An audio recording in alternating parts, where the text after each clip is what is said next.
The woman at the bus stop. The snow fell in thick, heavy flakes that Tuesday evening, transforming the familiar city street into something from a winter fairy tale. Each streetlight cast a warm golden circle through the swirling white, and the sounds of traffic seemed muffled by the blanket of snow that was steadily covering everything. Marcus pulled his coat tighter as he hurried down the sidewalk, his breath forming small clouds in the frigid air. He was already 20 minutes late for dinner with his sister, and the buses were running behind schedule because of the weather. The city always seemed to slow down when snow fell like this, as if the world itself was taking a deep breath. As he approached the bus stop, Marcus noticed her immediately. A woman sat alone on the metal bench, her shoulders hunched forward, her face buried in her hands. She wore a thin brown jacket that looked insufficient against the bitter cold, and her long dark hair was dusted with snowflakes. Even from a distance, he could see she was shaking, though whether from the cold or something else, he couldn't tell. Marcus slowed his pace as he got closer. The woman looked up briefly, and in that moment he caught sight of her face. She appeared to be in her late 20s, with tired eyes that seemed to carry a weight far heavier than her years should allow. There were streaks down her cheeks that could have been from melted snow, but Marcus suspected they were tears. She quickly looked away, pulling her jacket tighter around herself and returning her gaze to the ground. Marcus felt a tug in his chest, a familiar pull that his grandmother had always called his helper's heart. She used to say some people were born with an extra dose of empathy, and it was both a gift and a burden. The bus stop had a small shelter, but the wind was cutting through it from both sides, offering little protection from the elements. Marcus stepped under the shelter and cleared his throat gently. "Excuse me," he said softly. "Are you all right?" The woman looked up again, and this time Marcus could see the exhaustion in her features more clearly. Her eyes were red-rimmed, and she had the hollow look of someone who hadn't slept well in days. "I'm fine," she said quietly, her voice barely audible over the wind. "Just waiting for the bus."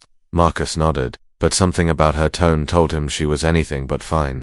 He noticed she kept checking a worn leather purse in her lap, opening and closing it nervously. Her hands were pale from the cold, and she wasn't wearing any gloves. "The buses are running pretty late tonight," Marcus offered, settling onto the other end of the bench while maintaining a respectful distance. "This snow has everything backed up." "I know," she replied, her voice carrying a note of resignation. "I've been waiting for almost an hour."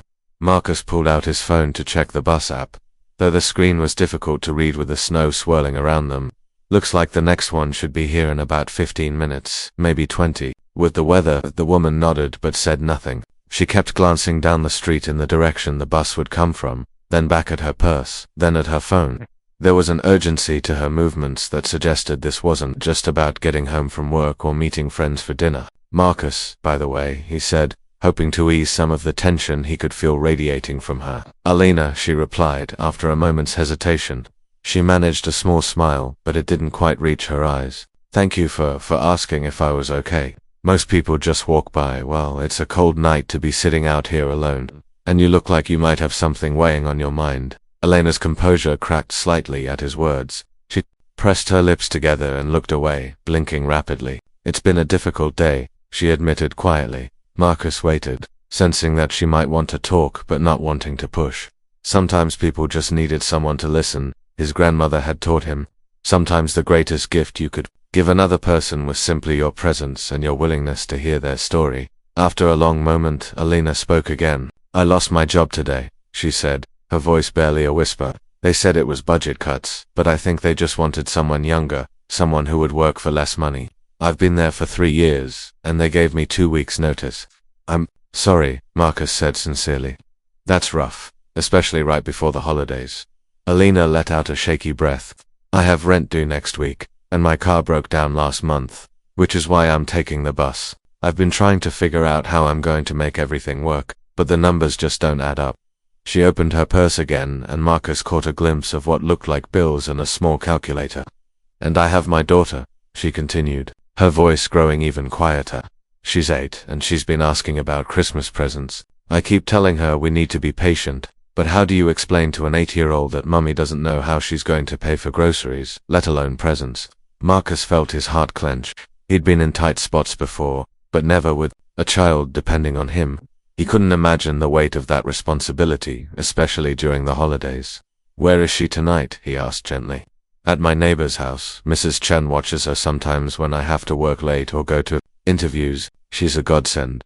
Really, I don't know what I'd do without her. Alina wiped her eyes with the back of her hand. I had a job interview today, actually.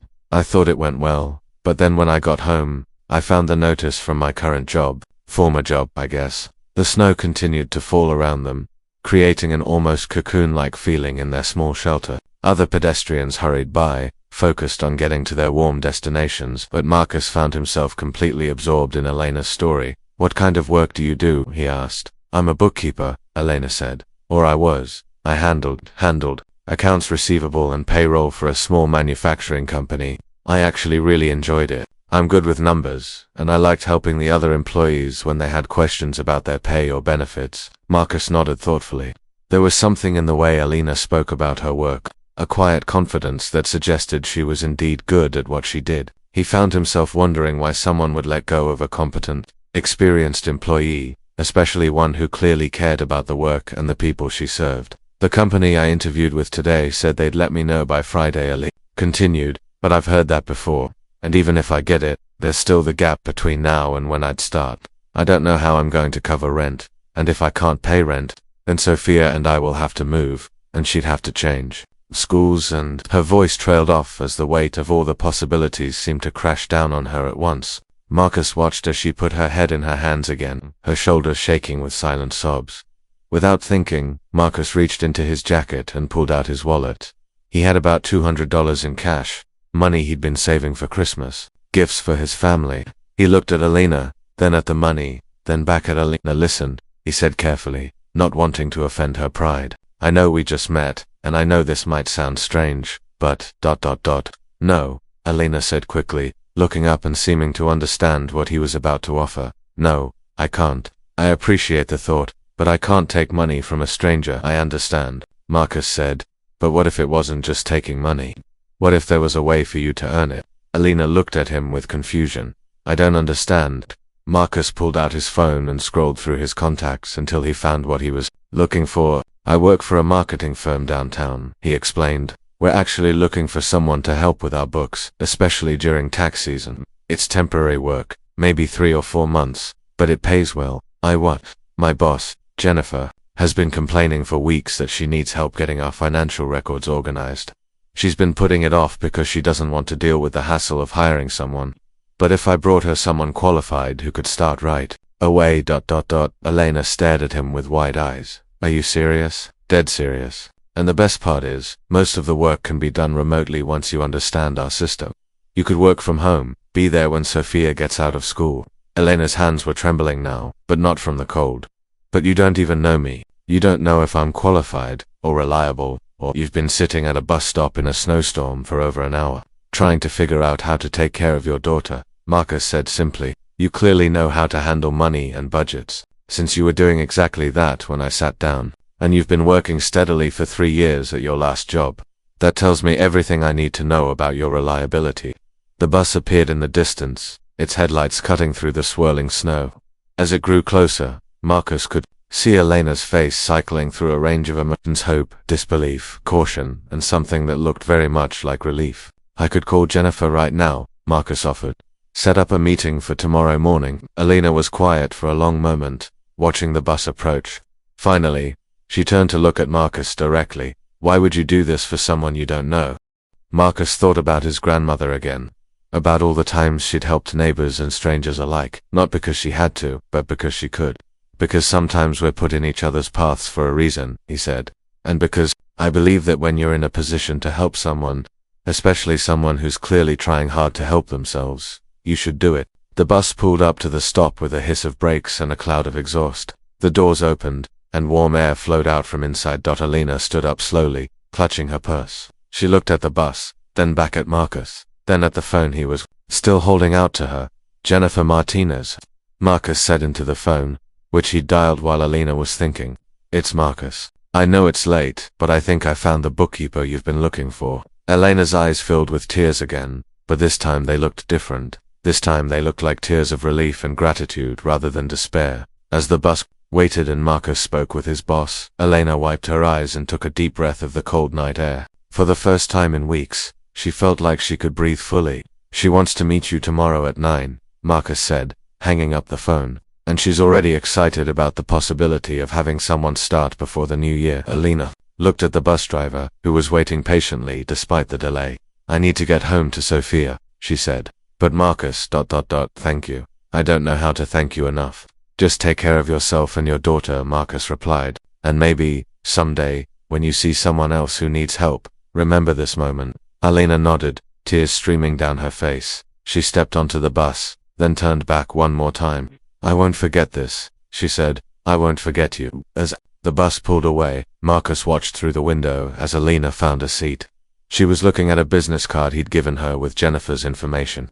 But she was also really smiling for the first time since he'd met her. Marcus started walking toward his sister's house, the snow crunching under his feet. He thought about how different Alina had looked when she got on that bus compared to when he'd first seen her sitting alone on the bench. Sometimes, he reflected, the most powerful thing you could give someone wasn't money or even a job, it was hope. And sometimes, all it took to change someone's entire world was one person willing to see them, really see them, and care enough to act. The snow was still falling, but somehow the night felt warmer than it had an hour ago.